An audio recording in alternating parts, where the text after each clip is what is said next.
Hey everybody, I'm working on a tiny radio series and specifically tiny CB radios. And I kind of want to talk about what to expect with these radios first. So here's 3 things on what to expect with these radios.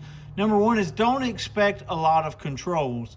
You're not going to get a lot of controls. You might have squelch. Now we're seeing more features packed into smaller radios, which is a good thing, but typically you're going to get a volume and a squelch, and that's probably going to be it.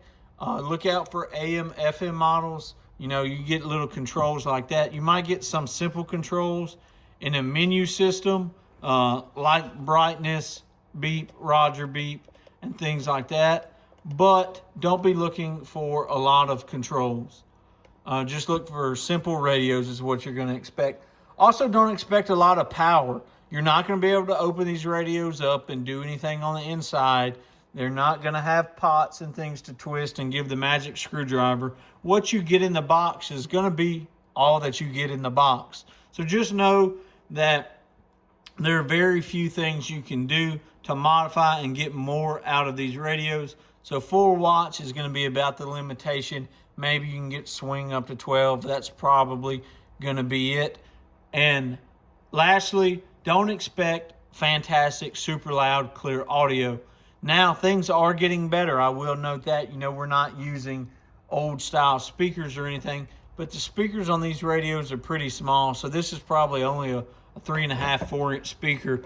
And if this speaker is a 2-inch speaker, I would be surprised. So don't expect super, super big, loud, good, high fidelity speakers. Just expect speakers that work. Now, I'm not pointing people away from these radios. These are just things I would look out for. And then a bonus feature, I would say, is you're going to have multifunction knobs. So look out for that. You're not going to have just one knob that does one thing. This volume knob controls the volume, controls the power on, power off, and it controls the channel. So it's not just one knob. It also controls the controls in your menu. So just be on the lookout for that with these small radios. These are quick tips to look out for when using small CB radios. 73, guys.